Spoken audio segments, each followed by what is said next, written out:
Hello and welcome to Weather Snap. I'm Doug McNeall. On this show, we explore the two critical issues of food security and climate change. Food security is the ability of all people to have access to enough safe and nutritious food to meet their dietary needs and food preferences for an active and healthy life.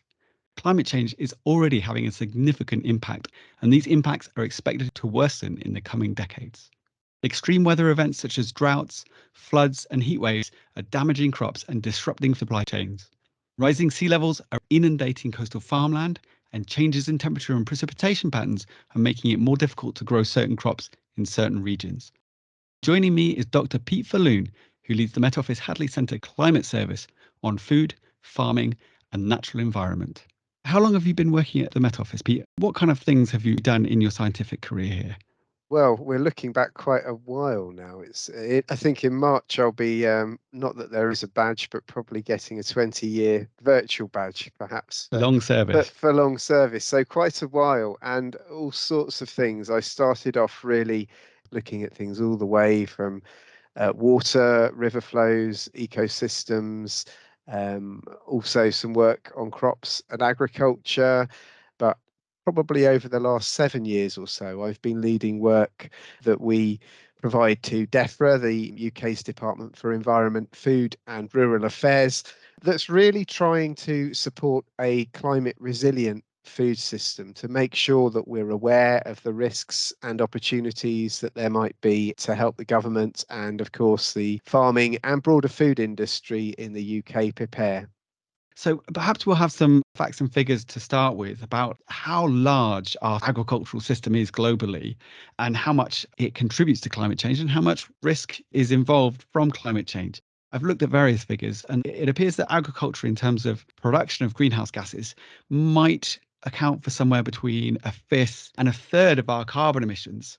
That's a really big chunk of carbon emissions that are going into the atmosphere that might be driving climate change.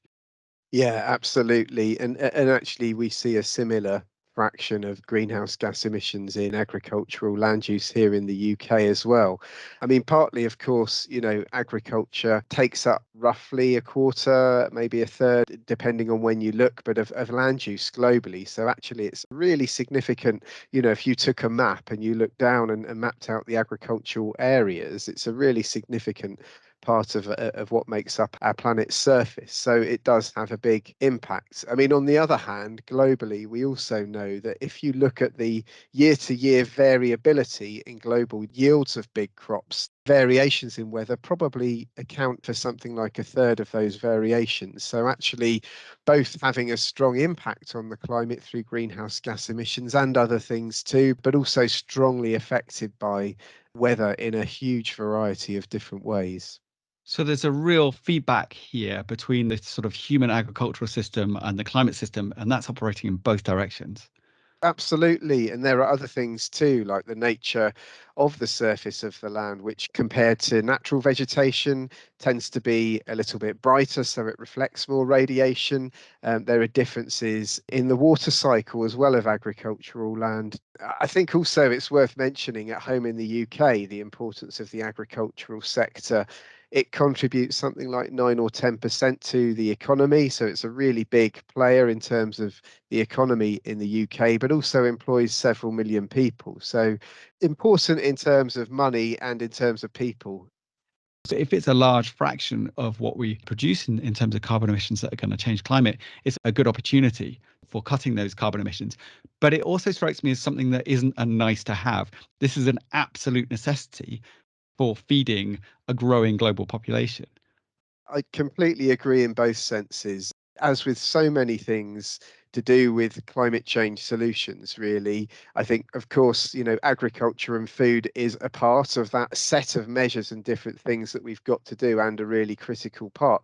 But also critically, there are lots of different things we can do within agriculture and the broader food system, both to reduce emissions, but also make use of opportunities to adapt to make sure that we're able to cope with the changes in extreme weather and so on that you mentioned right at the start of the podcast.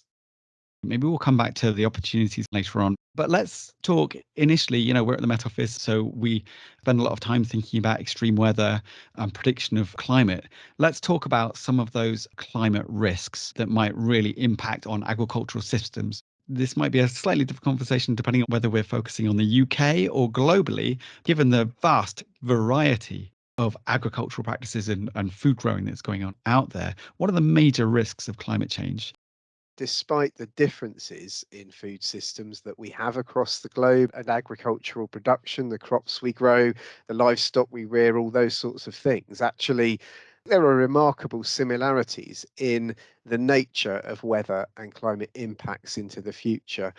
And whilst, yes, we might be concerned or we might want to think about the long-term gradual changes in average year-round temperatures or rainfall patterns, what they're really most likely to impact is the long-term distribution of where we see different cropping systems, where we see wheat versus maize, where we see fruits and vegetables being grown, where we see different kinds of livestock being reared. So rather than having a massive day-to-day impact on farming. But on the other hand, the things that we're probably more concerned about in terms of the urgency, in terms of the need to adapt, are those changes in extreme events, whether it's heat waves, high temperatures, which can impact on both the productivity and growth of crops, but also the health of livestock and the heat stress that they feel, as well as the impacts on workforces. Many agricultural workforces will be outdoors for a significant portion of the time, and so they will be affected by heat waves too. But also, low rainfall and longer periods of drought are anticipated in a changing climate for many regions of the world. And in a similar way, that lack of water will impact crop growth. It will impact the growth of pastures to feed livestock. We also have concerns, as you mentioned at the start, about the rising sea levels, how they might impact agricultural land, particularly through what we call salinisation. So the salt water has an impact on the utility, on the quality of the soil, but also could impact groundwater and contaminate it near coastal zones with salt as well. Things like storms and storm surges could have impacts on the broader food system at our ports and so on. We import roughly about 45%, about just under half the food we consume in the UK. So we rely really strongly both on overseas production regions for key food groups, particularly fruit and vegetables in the winter, but also on how we get those things into the country. So there really are, a myriad of different ways in which climate change and particularly extremes could affect the food system. But to me, I think it's really those extreme events, those shocks that we're particularly concerned about and want to prepare for.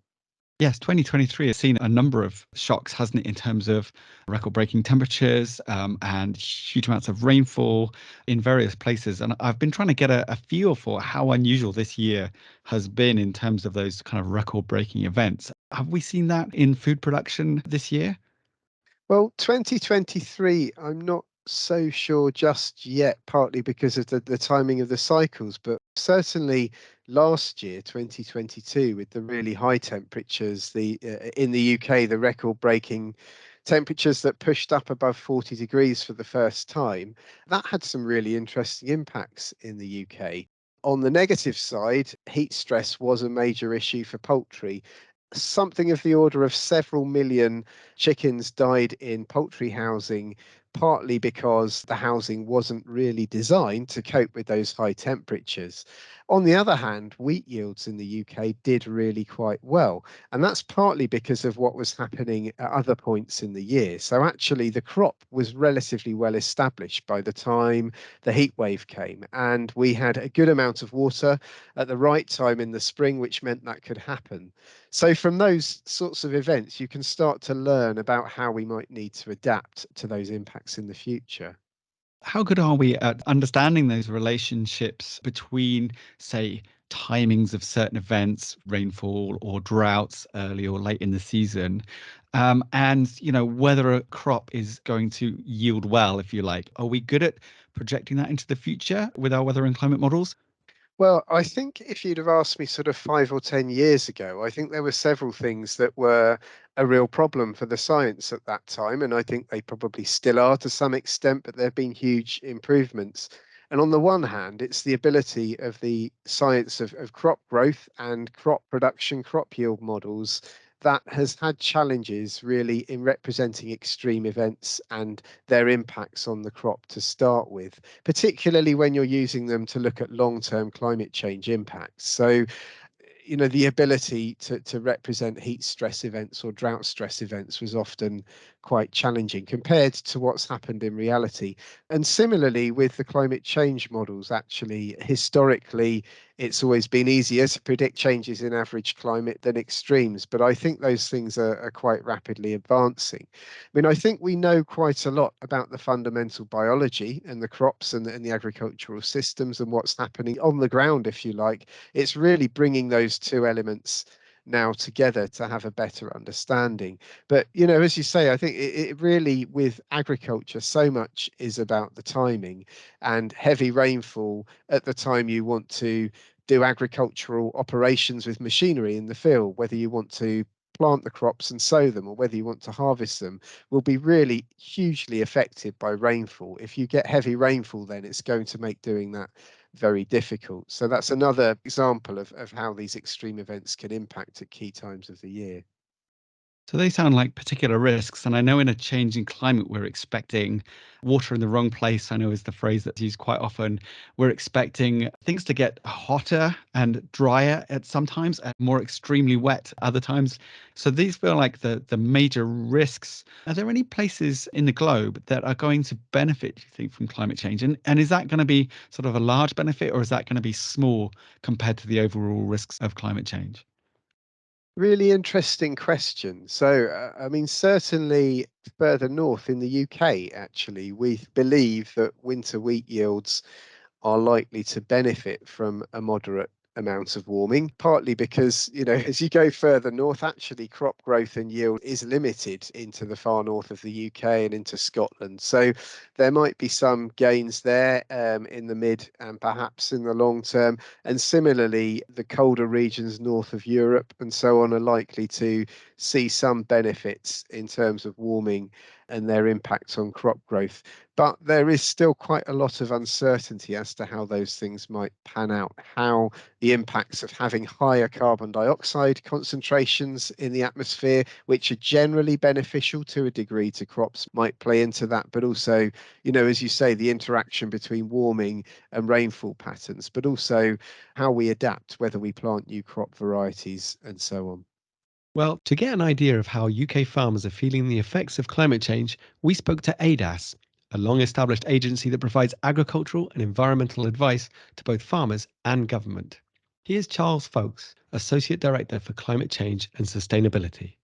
In terms of the biggest problems within agriculture from the climate, heat waves and heat stress is a big issue that can affect very wide areas at the same time.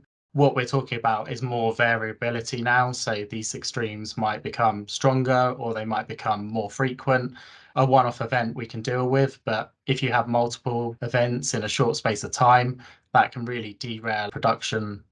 Farming has always been impacted by extreme weather and always will. We can't stop extreme weather events happening, but what we can do is try and improve the ability to cope and respond when they do. Charles Folks of ADAS. So, Pete, as a scientific organisation, how does the Met Office make climate information, really complex but important information, available to people who are either making policy or farming, and maybe planning for Yeah. the next year or maybe planning for the next 5 years? What are we doing in order to give them the best information so that they can make really good decisions? A lot of the work that we're doing with DEFRA and with the government is really aimed at providing information, providing scientific evidence that can help support their decision making, help support their policies, and particularly to fill gaps in knowledge. So where there are things that they don't know enough about, where they'd like to know more, to support things like the UK's climate change risk assessment, which is a really comprehensive exercise in the UK run on a 5-yearly cycle to assess across all the sectors of UK business what the key risks of climate change are, what we need to be doing about it, and feeds into something called the National Adaptation Programme, which is essentially the programme of actions that government plans to take to make sure we stay resilient. How important is it to get in contact and have conversations with people actually on the ground, and in a lot of cases, literally on the ground in terms of our farming community? I think it's absolutely critical. And one of the key reasons for that, really, as Charles was touching on, is that we want people to make the right adaptation decisions, particularly for the long term. First of all, we need to understand their context, the kinds of decisions that they're making day to day anyway, how they relate to the weather, and try and understand with them what the changing risks brought by the shifting climate might be. But what we don't want them to do is to make knee-jerk decisions that might not be the best ones in the long term. So an example might be going back to the impacts I mentioned on the heat wave of of a business making huge adjustments to their poultry housing. If we from the Met Office side understood that actually the risk of seeing heat waves of 40 degrees in the next decade or so wasn't actually huge, we would need to really carefully go away and look at that, because if you invest in something like poultry housing, it might well be there for 40, 50 years. So actually it's really important you understand how the risk is likely to change. In a similar way, we did a lot of work in a project with Lancaster University trying to understand what the changing extremes in climate might mean for land use and for loss of pollutants and fertilizers into watercourses. And we worked really closely with farmers in doing that and had several workshops with them. One of them, which really fascinated me, was where we went to them, not deliberately, actually, it was by chance, but before and after a major extreme climate event. So in the Eden catchments in Cumbria, the first workshop we went to, and we asked them what was really driving their land management decisions. And they told us it's all about economics, it's all about policy. After that, these huge floods happened. And they came back in the next workshop, and of course, everything was weather and climate. But, again, that's a very short-term switch. But what it also says is there's an opportunity to use those experiences, those lived experiences of climate change, to build people's awareness, but also to help them make robust decisions into the future. Absolutely, that salience of the event is really important, isn't it? Because we can talk about modeling and projections and distributions and statistical distributions all we like, but actually getting the information about what it feels like to live through an event like that and how likely that is to happen, whether it's a rare or increasingly happening, that's a really valuable lesson.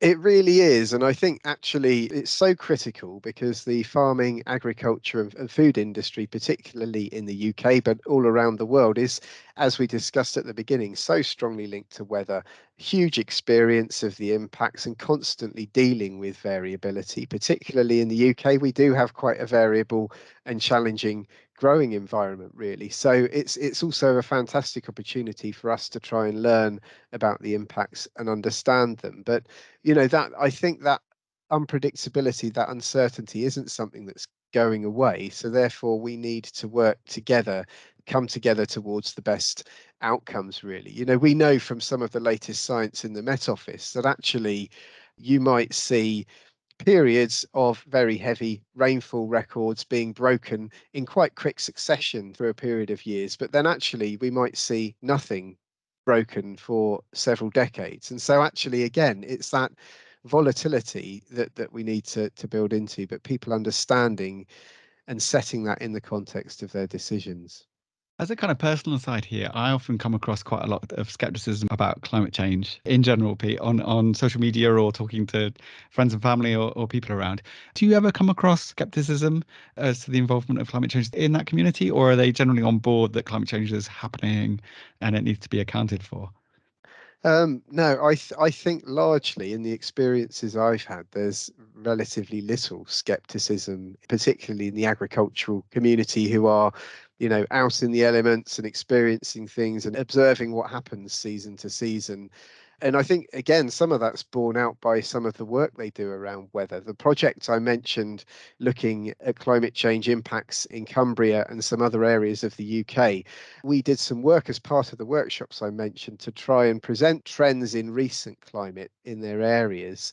And rather fascinatingly, after we'd done that, using the Met Office's latest data and information and everything we could kind of get our hands on, really impressive stuff. One of them sent us records from their weather station, which went back several decades. Particularly when you looked at the year-to-year changes and the trend, it was remarkably similar to the sort of the top-notch Met Office weather stations, aside from they were slightly higher up the hill, so it was a little bit colder. But, Yeah, there the was, trend is similar. yeah, and I think that's key. So many farmers are collecting really quite good quality and useful weather data as well. I guess that it's really important to them, isn't it? That they have an understanding of their local land and what's going on around them. That's absolutely the case. And in other work, what we found is that very much they will gather huge amounts of data. So rather than, I only use the Met Office weather app, of course, Of course. as I would.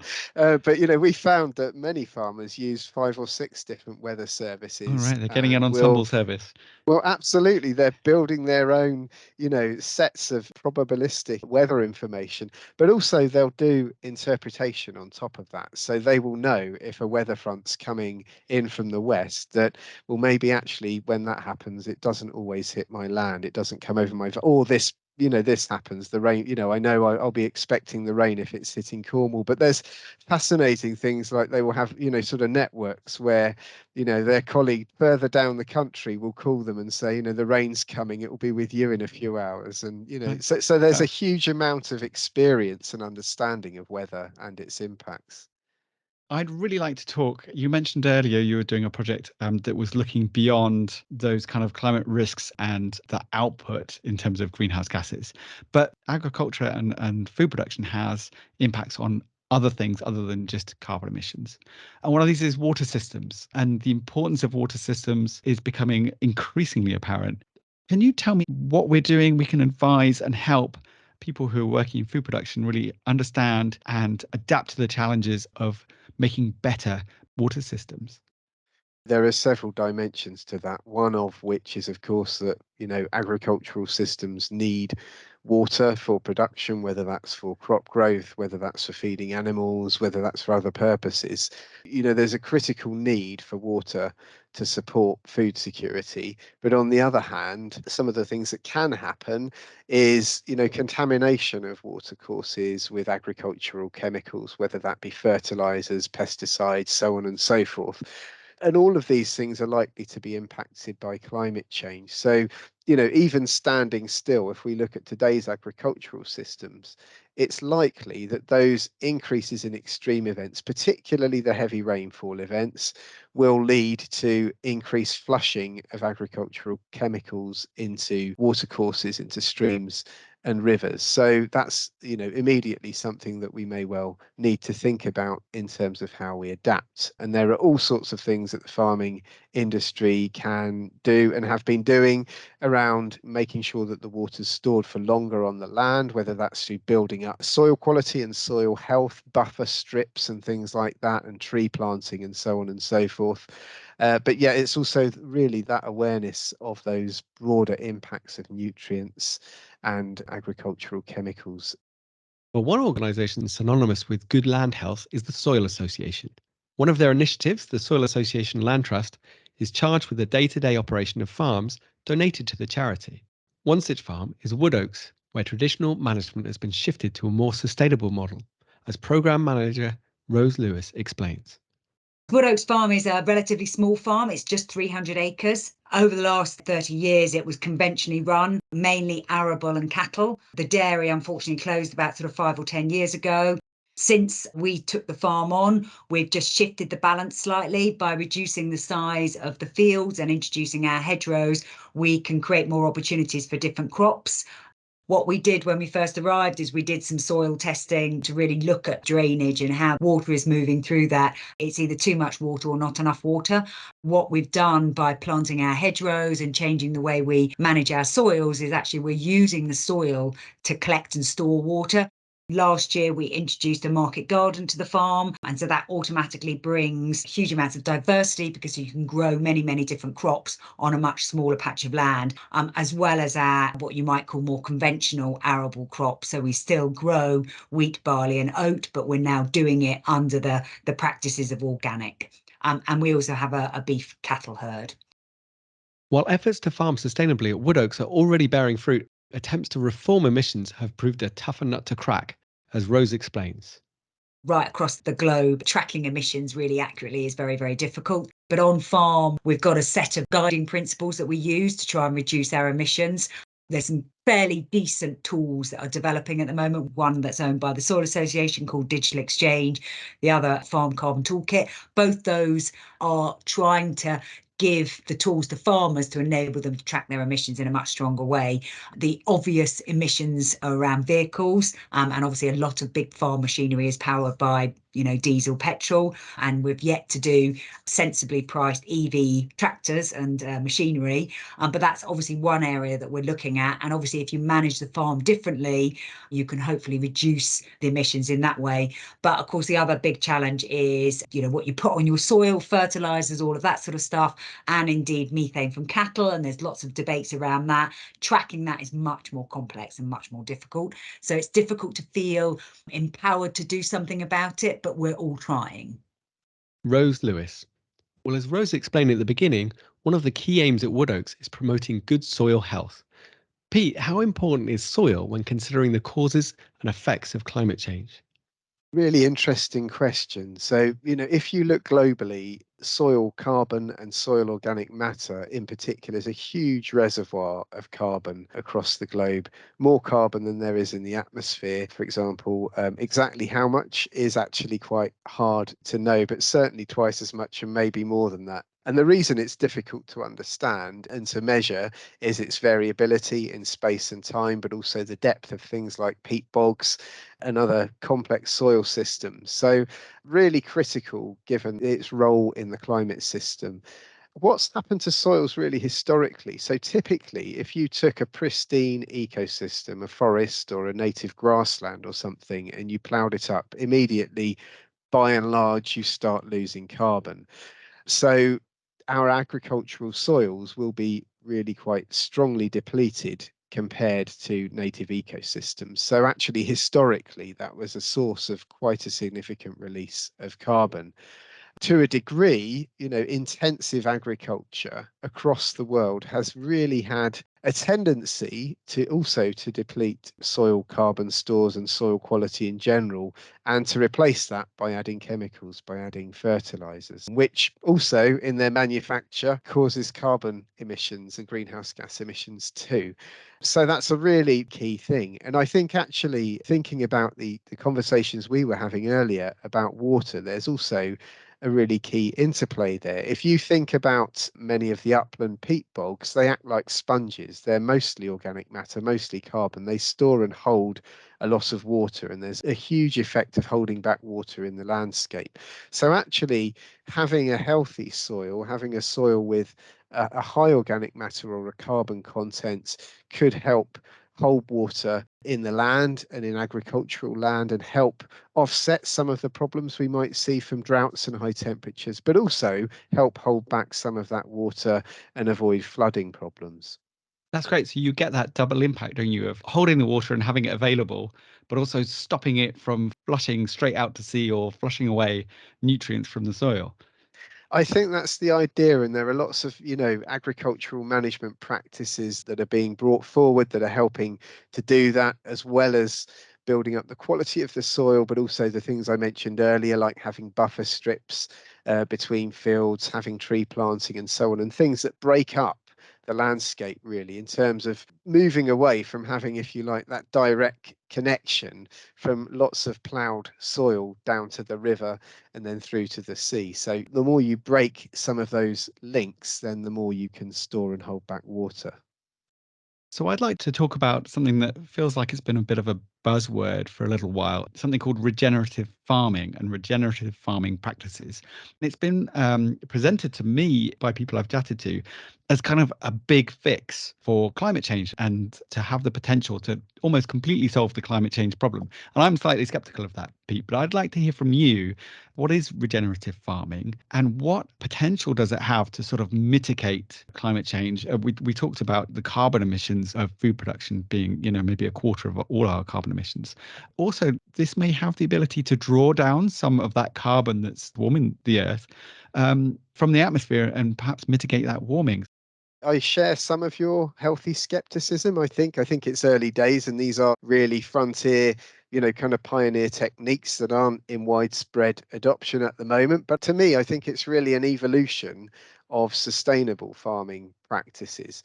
And I think some folks in the community looked at the term sustainable and thought, well, actually, okay, you can say something sustainable and, so it's in balance, but actually it might not be going forward in a positive way, or actually it might be staying in balance, but not in a good place. So it might actually be not achieving the objectives that we want it to. So to me, the idea of regenerative farming is, whereas sustainable is kind of at least putting back, what it's taking out and achieving that balance, regenerative is looking to actually improve the outcomes overall and in a very broad way. So it's about, not just the production systems and the outputs of that. It's also very much about wildlife, biodiversity, but also about local economies as well.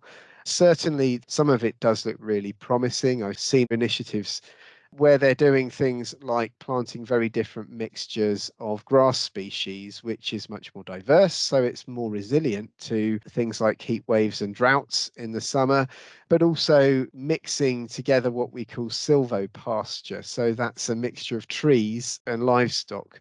And the idea being that you've got multiple benefits there. So the trees will provide shade in high temperatures for the livestock. The livestock will produce manure, which will help improve the soil quality, and the trees will help to return more of that carbon deeper into the soil. So I'm kind of really excited by these initiatives, but also wanting to see some longer term evidence, I think. So just to be clear, I guess, this is a real challenge, isn't it? It's going from being a big net source of carbon into the atmosphere, for example, just to isolate carbon for an example here, it's going from being a source of carbon to something which is sustainable, to maybe being net zero or zero carbon to the atmosphere, to something which is actually a carbon sink. So actually drawing down carbon from the atmosphere and storing it in the soil. That feels like a really big challenge and one not to be taken lightly, but a real opportunity as well.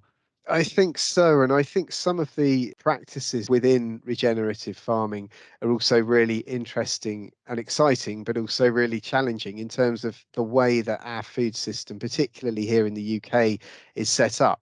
Some of the farmers are sowing very different crops and heritage and older varieties or blends compared to what we mill and grow in the UK. And there are several challenges there in terms of when you get to the stage of milling the crop, we're not necessarily set up to handle that variety. And then there's the question of, will the milling facilities be near enough to make that economically viable and so on. And I think also really critically to sort of draw that through the chain, even if, and as we are seeing, we're getting many of the supermarkets and folks in the supply chain interested, excited about these initiatives. It's also bringing the public on that journey and selling them the benefits. And I think to me, actually, clearly there's a lot and the evidence will support that. But a key thing is probably really defining and agreeing clearly what we mean by regenerative, because there are lots of different definitions for it out there, and how we clearly differentiate those things and those products to the consumer. We see things like the red tractor and so on and so forth, and everyone knows organic and what it means when you go to the supermarket, but it's also really clear the consumers know what this is about. Because ultimately the consumers are going to be sharing some of the cost of transitioning to this kind of agriculture. I can imagine that transition being somewhat expensive. I think that's Probably true. I mean, I think some of the work we've done in the UK with the Global Food Security Programme has looked at a huge range of different broad brush scenarios for UK food security, and really thinking about this balance between the need to, on the one hand, work towards net zero goals, and on the other hand, to think about much broader sustainability measures, or on the other hand, whether we source more food internationally and overseas, or whether we grow more and produce more at home. And across all of those different scenarios, we really found that there's at least a thinking from sort of the expert level that higher food prices are like, as we see with organic, we're talking about high quality products that are produced in a way that's friendly to nature and friendly to the environment and to local economies, which is absolutely critical, but affordability is an issue there. So, Pete, we've talked about global risks of climate change, global adaptation plans. We've talked about soil health, and we've talked about healthy water systems. Let's focus on the UK for a second. I know you're going to be involved in something called Countryside COP3. Can you tell me what that is and how you and we as the Met Office are involved? Countryside COP3, or the Countryside COPs in general, run alongside the big international COP, Conference of the Parties meetings, which are international meetings where all the governments and scientists come together to think about climate policy. And these events, Countryside COP events, are run by Championing the Farmed Environment, and they're really trying to provide a platform, a series of events over nearly a week, over a working week, to help people understand and hear both about the challenges and opportunities of climate change, how rural areas can be part of the solution, as well as finding solutions to the problems that they're likely to face. Well, Countryside COP runs from the 20th to the 24th of November, and more details of the event can be found online. Before we go, let's have one last word from Charles Folkes and Rose Lewis on how UK food producers can rise to the challenge of a changing climate. I think the UK is quite lucky in the climate we have. We have very favourable climate and strong agricultural systems. I think we will be more resilient in the longer term than some other sourcing regions. I think the single biggest thing really farmers can be doing is planning and preparing for the future. The development of an action plan that considers the risk to their business is extremely important, and that will help them be more resilient because they'll be taking the right decisions to minimise those supply chain disruptions and other negative impacts. I think farmers are under enormous amounts of pressure. There've also been quite negative press around what farmers are doing. But equally, I think farmers, because they manage the land, we should be empowering them to be doing the right thing about the planet. But there's always that, can you make it pay? But I think there's some brilliant examples all over the UK of great farmers absolutely doing the right thing and making it pay. The system we're operating in doesn't always favour the farmer. But I think if you look at it, it's almost now it'll be too expensive not to do these things. Charles Folkes of ADAS and Rose Lewis of the Soil Association Land Trust. My thanks to Dr. Pete Falloon of the Met Office Hadley Centre. This edition of Weather Snap was produced by Claire Nazir, the editor was Adrian Holloway, and I'm Doug McNeall. Many thanks for listening.